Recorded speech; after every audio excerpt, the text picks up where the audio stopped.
아멘. 찬양합니다. 지금은 티르키예라고 이름이 바뀌었습니다만은 터키의 소아시아에 가면 7교회가 있는데 그 중에 하나가 빌라델비아 교회입니다. 빌라델비아라고 하는 이 도시의 이름이 교회 이름이 되었지만 이 빌라델비아라고 하는 말은 헬라어 두 단어의 합성어이죠. 필레오라고 하는 사랑이라는 것과 그 다음에 아델포스라고 하는 형제라는 말. 그래서 빌라델비아, 미국에 가면 미국에도 빌라델비아가 있는데 이것은 형제 사랑이라는 뜻입니다. 주전 150년경에 페르가몬 왕국의 4대 왕 유메네스에게는 아달로사라고 하는 동생이 있었습니다. 이 형제는 너무나도 우애가 좋았고요. 모든 좋은 것을 함께하는 그런 좋은 형제였습니다. 고대에는 자주 왕들이 전쟁에 가는 일이 있었는데 유메네스가 전쟁에 나갈 때면 언제나 동생이 아달로스에게 내정을 맡기곤 했죠. 그런데 로마가 이 베르가몬 왕국을 이제 복속시키면서 형보다 더 인기가 많은 이 아달로스에게 제안을 하죠. 형을 폐위시킬 테니까 당신이 왕이 되라고. 그러나 이 아달로스는 단호하게 거절합니다. 그리고 형에 대한 신하의 도리를 끝까지 지키게 되었죠. 로마가 뜻을 이루지 못하고 유메네스가 어떻게 해서 이제 병들어서 죽게 되었습니다. 이 형은 동생을 불렀습니다. 그동안 이 형제가 우리가 참 의좋게 지내는데 참 고맙다. 그러고서 그 왕위를 보통 보면 아들에게 물려주는데 유메네스는 사랑하는 동생 아달로스에게 왕위를 물려주었습니다. 이 아달로스가 이후에 제국의 동쪽에 큰 도시를 건설하는데 그 이름이 바로 빌라델비아입니다. 형제 사랑이라 형을 생각하면서 지은 도시가 빌라델비아입니다. 오늘 말씀은 형제 사랑과는 거리가 먼 야곱과 에서의 이별 이야기, 형제가 서로 쟁투하고 미워하고 죽이려고 하는 살기를 가질 정도로 이 형제가 철천지 원수가 되었습니다. 창세기 27장 41절 말씀에 보면 그의 아버지가 야곱에게 축복한 그 축복으로 말미암아 에서가 야곱을 미워했다 그랬죠. 여기 한 가정에 애환과 비애가 있는데 아버지가 아들들을 축복하는 것이 이게 너무 귀한 거죠. 아들을 축복하고 그 축복이 자녀에게 물려가야 되는데 아버지의 축복이 잘못된 겁니다. 아버지가 처신을 잘못한 거죠. 어머니가 그릇된 사랑으로 남편을 속이고 장남을 기망한 거예요. 부모가 잘못해서 자식들이 이렇게 원수가 되고 갈라지고 그리고 머나먼 바다나람으로 이제 도망을 가야 하는 그런 신세에 이르게 되었습니다. 41절 하반절에 보면 심중에 이르기를 에서가 생각하기를 아버지 일을 곡할 때가 가까웠은즉 내가 내 아우 야곱을 죽이리라. 이 에서는 아버지가 곧 죽을 거라 생각했다는 거예요. 이때 에서의 나이가 75세, 아버지 나이는 135세, 60세에 이 쌍둥이를 낳았으니까요. 135세쯤 됐는데 에서는 아버지가 빨리 죽기를 바랬다는 거예요. 축복받은 이 자식들이 그 아버지가 부모가 오래 살도록 건강하게 사시도록 그게 소원하는 거 당연한 것인데, 아니 이 자식은 아버지가 빨리 죽기를 바라는 것 같습니다. 그래서 곡할 때가 가까웠으니 아버지 죽으면 내가 너 꼭 죽인다, 이런 생각을 가지게 된 거죠. 그러니까 아버지가 죽도록 하루 하루 이틀 1년 2년 기다렸는데, 이삭이 창세기 35장에 보면 몇 살에 죽냐 하면 180세에 죽어요. 곧 죽을 거라고 생각했던 그 생각보다 45년을 더 산 거예요. 그러면 그 오랜 세월을 이 에서는 미움과 원한과 분노로 살았을 거란 말이죠.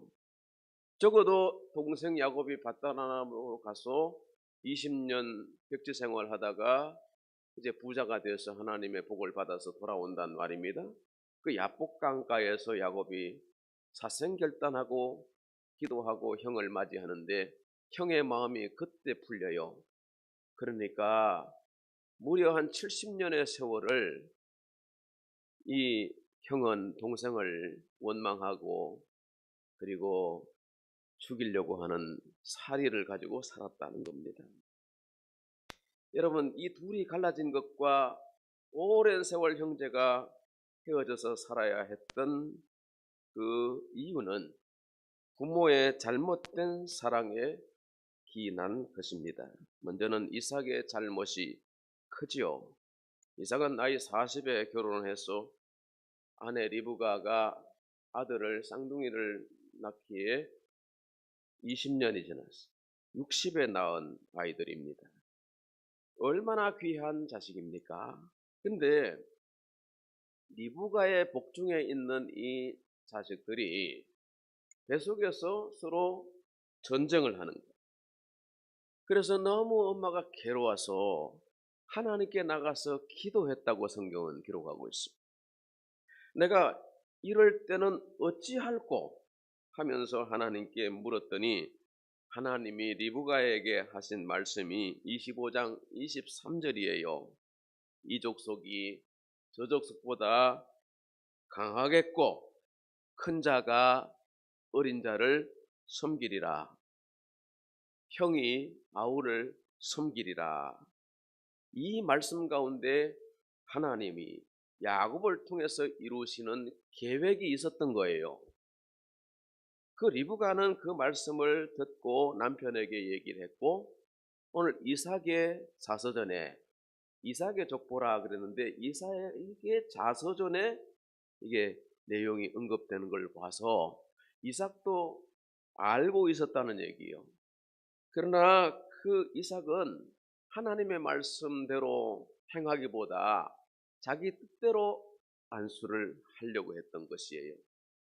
그래서 리브가가 그 남편을 속이게 되는 거죠.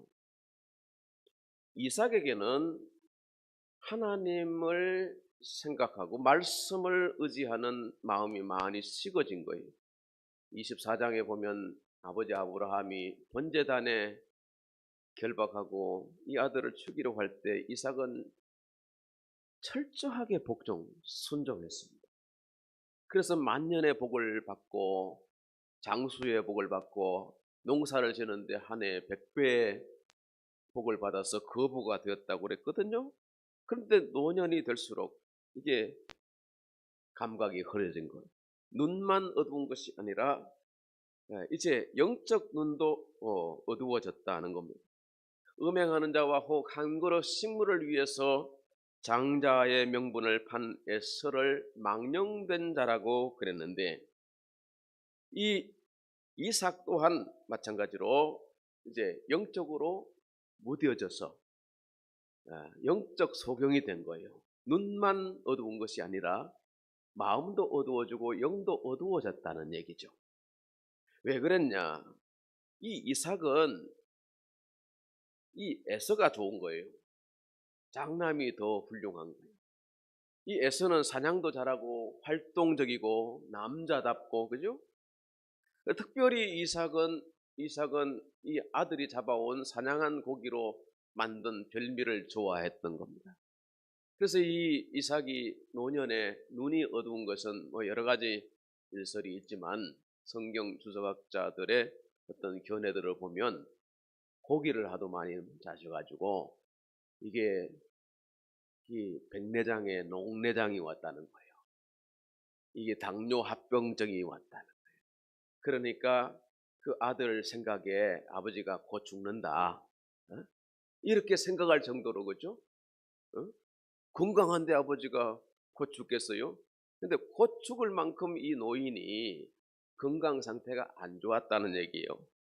근데 하나님이 은혜 주셔서 이삭에게 장수의 복을 180까지 살았다는 거예요.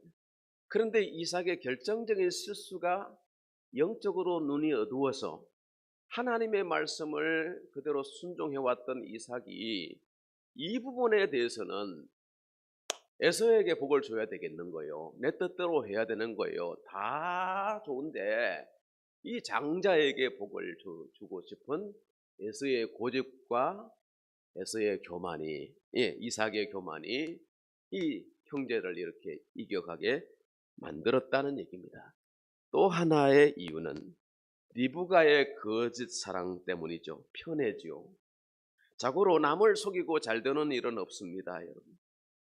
리브가는 자기가 사랑하는 야곱이 아버지의 축복을 받도록 남편을 속이죠. 그리고 자기 배에서 난 큰아들 에서도 아들인데 이 아들을 기망한 거예요. 축복을 받게 하기 위해서. 야곱이 복을 받게 하기 위해서 이렇게까지 해야 될 이유가 있을까요?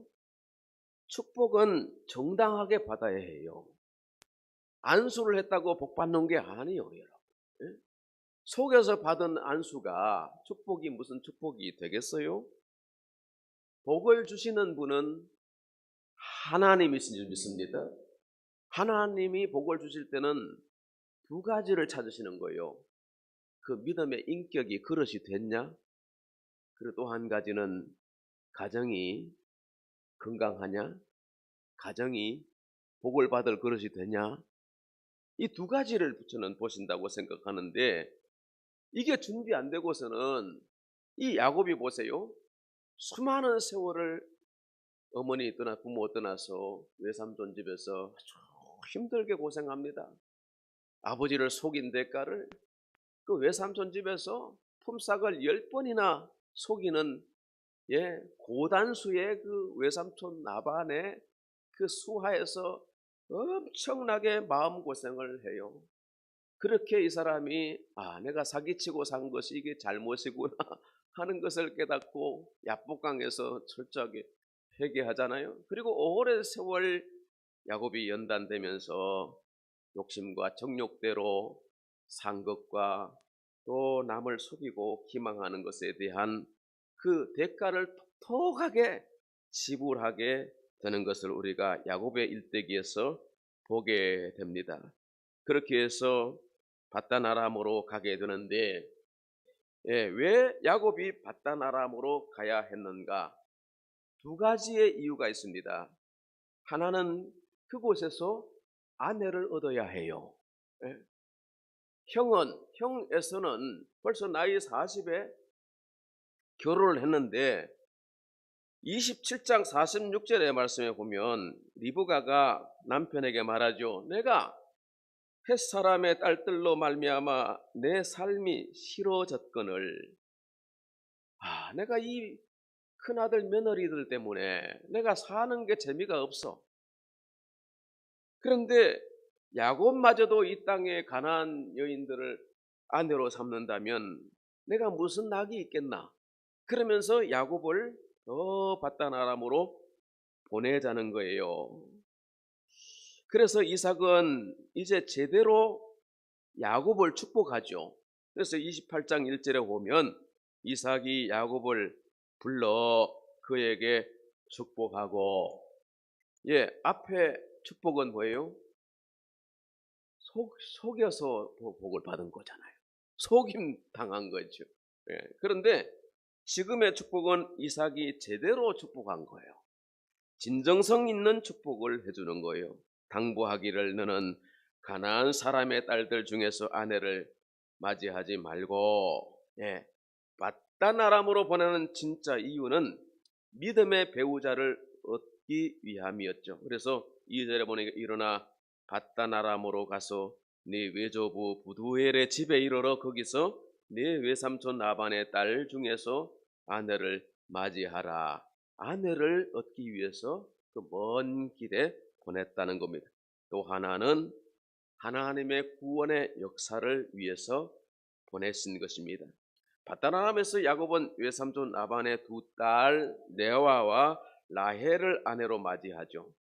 바다나람에서 야곱은 12아들을 낳았는데 루벤, 시몬, 레위, 유다 순으로 그 아들들을 낳았는데 장자를 계승하는 사람은 유다가 됐습니다. 네 번째 아들 유다가 아버지의 장자권을 이어갔는데 이 유다를 통해서 메시아가 오잖아요. 유다 지파에서 왕이 나잖아요. 왕의 왕으로 오시는 이가 예수 그리스도 유다 지파에서 왔다는 거예요.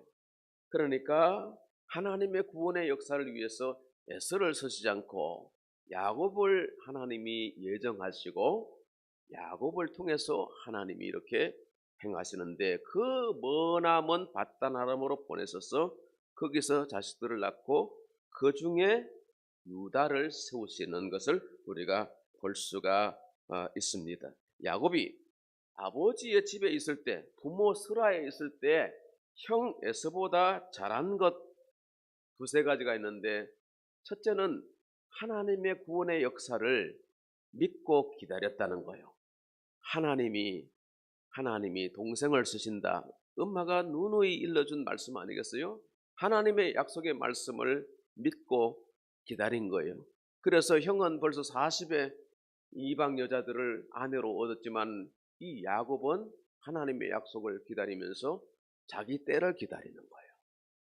그리고 또 한 가지는 이방 결혼을 하지 않았다는 거예요. 믿음의 결혼을 위해서 계속해서 결혼을 미루었다는 거예요. 그래서 결국은 바단 아람으로 가게 된 것이죠. 또 한 가지 야곱이 잘한 것은 뭐냐 하면 7절 말씀이에요. 또 야곱이 부모의 명을 따라 바단 아람으로 갔으며, 부모의 명을 따라 즉 순종하였다는 거예요. 순종함으로 야곱이 축복의 길이 열리게 되었다는 것입니다. 시편 37편 23절 말씀하기를 여호와께서 사람의 걸음을 정하시고 그의 길을 기뻐하시나니, 여호와께서 그의 손으로 붙드신다고 했습니다. 하나님이 사람의 길을 정해 주신다고요? 아니에요. 어떻게 사람의 길을 정해 주세요? 사람이 순종할 마음이 없는데 하나님이 그 길을 정해 주신다고요? 그런 하나님이 아니십니다. 수많은 세월 동안 하나님은 사람을 다 배부와 심장, 생각을 다 알고 계시는데 갈 생각도 없는데 하나님 가라고 하시는 하나님이 아니세요. 너 저기 이영만리에 선교 가라고 하면 우리 중에 누가 가겠어요? 정해 주신다고 가시겠어요? 그러니까 하나님이 정해 주시지 않는다는 거예요. 하나님이 말씀하지 않는다는 거예요. 말씀이 들리지도 않는 거예요. 그런데 그 뒤에 말씀에 보면 의인의 길을 정하신다. 의인은 하나님의 말씀대로 행하잖아요. 의인은 하나님의 말씀대로 순종한다는 거예요. 부모의 명령을 쫓아서 야곱이 바단 아람으로 갔듯이 하나님의 명령이면 이것도 하고 저것도 하고 하나님의 말씀에 온전히 순종하는 사람이 있다는 거예요. 할렐루야! 하나님의 아들 예수 그리스도는 하나님의 뜻에 항상 예하고 아니오함이 됨이 없었다 그랬습니다. 아멘 하여 하나님께 영광을 돌리느니라. 할렐루야! 저와 여러분도 하나님의 뜻이 있으면 그 뜻을 준행하고 순종함으로 축복받는 여러분 되기를 바랍니다. 그런 사람들에게 하나님이 길을 보여주시는 거예요. 방법을 알려주시는 거예요. 하나님이 능력을 주시는 거예요.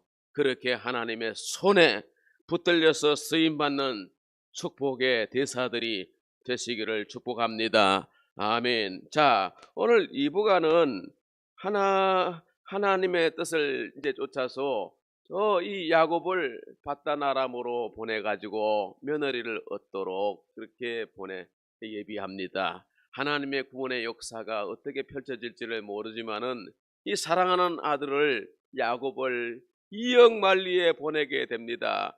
그런데 리브가가 잠깐 갔다 오면 이제 형의 노가 풀릴 것이다, 이렇게 생각을 하였죠. 형이 노가 풀리면 27장 44절의 부분에 보면 네 형의 노가 풀리기까지 몇 날 동안 그와 함께 거주하라. 네 형의 분노가 풀려 네가 자기에게 행한 것을 잊어버리거든 내가 곧 사람을 보내어서 너를 다시 오게 할 것이다, 이렇게 아들에게 일러주죠. 그렇게 해서 보냈단 말입니다. 보십시오. 하나님의 때라고 하는 것은 사람이 전혀 알 수가 없어요. 리브가는 잠깐 갔다 오면 네 형이, 그 본심은 그러지 않아. 그러니까 곧 풀릴 거야. 그러니까 잠깐 갔다 와라, 이렇게 생각했는데 리브가가 야곱을 보낸 이후에 이 리브가는 그 사랑하는 아들 야곱을 평생에 만나지를 못하게 되죠. 예. 그러니까 하나님의 뜻과 하나님의 때를 우리가 알지 못하는 겁니다. 하나님의 말씀은 우리에게 주어져서 우리가 그 말씀을 순종해서 가다 보면 하나님의 뜻이 이루어지죠. 하나님이 우리에게 어떤 길을 보여주기도 하고 하나님 어떤 말씀들 우리에게 주셔서 그걸 행하게 하십니다. 그 길로 행할 때에, 순종의 삶을 살 때에 하나님은 그에게 복을 주시는 거예요. 야곱이 평생 나갔어요. 얼마나 많은 고초를 겪었는지 모릅니다. 야곱이 135세에 바로 앞에 섰을 때에 네 나이가 얼마냐 그랬을 때 내 열조에 미치지 못하나 내가 험악한 세월을 보냈다, 이렇게 고백을 합니다. 야곱이 축복받는 그릇이 되기 위해서 얼마나 오랜 세월이 필요했는지, 얼마나 많은 연단이 필요했는지 모릅니다. 하나님의 복을 받는 것은 공짜가 아닙니다. 많은 준비가 필요한 겁니다. 우리가 순종과 열심과 충성을 하나님 앞에 다 행할 때에 하나님이 우리의 심령을 보시고 중심을 헤아리셔서 우리에게 은혜를 주시는데, 때마다 일마다 꼭 맞는 은혜를 주시는 거예요. 합당한 은혜를 주시는 거예요. 너무나도 과한 은혜가 아니라, 감당치 못할 은혜가 아니라 하나님께서 우리에게 주신 은혜는 너무나도 합당하고 우리에게 꼭 맞는 은혜를 주시는 거예요. 그 은혜를 하나님께 감사함으로 한 걸음 한 걸음 순종의 길로 가고 하나님의 때에 하나님의 뜻이 이루어지기를 기이하게 준비되고 쓰임받는 하나님의 복된 그릇이 되기를 주의 이름으로 축원합니다. 저와 여러분을 통해서, 우리 공동체를 통해서 하나님의 구원의 역사가 이루어지기를 간절히 바랐습니다. 그래서 한 걸음 한 걸음 인도하실 때 하나님께 묻고, 리브가가 하나님께 물었듯이 어찌할꼬, 하나님 어떻게 하면 좋습니까? 길을 물으면 성령께서 우리를 가르쳐 주실 줄로 믿습니다. 그리해서 여러분 모두가 하나님의 일에 쓰임받는 복된 그릇이 되기를 주의 이름으로 축복합니다. 하나님 은혜를 감사합니다. 구원의 역사를 위해서 아들 예수 그리스도를 보내셔서 하나님의 온 집에서 아들로 충성을 다하게 하시고 온전히 하나님의 뜻에 순종하여 십자가의 죽으심으로 우리를 죄에서 자유케 하시고 음부에서 구원해 주셨습니다. 마귀 자식들이 하나님의 자녀가 되는 권세를 얻었나이다. 영원히 찬양합니다. 영원히 예배합니다. 영광 받으시고 하나님의 뜻에 쓰임받는 저와 온 성도들이 되게 하여 주시옵소서. 축복의 통로가 되게 하시고 우리가 기도하는 것들이 주의 뜻 안에서 이루어지는 것을 보게 하시고 내가 계획하는 것, 내가 감당하고 있는 모든 것에 능력을 도와주셔서 하나님의 하나님 되심을 나타내 보이시옵소서. 예수님의 이름으로 기도합니다.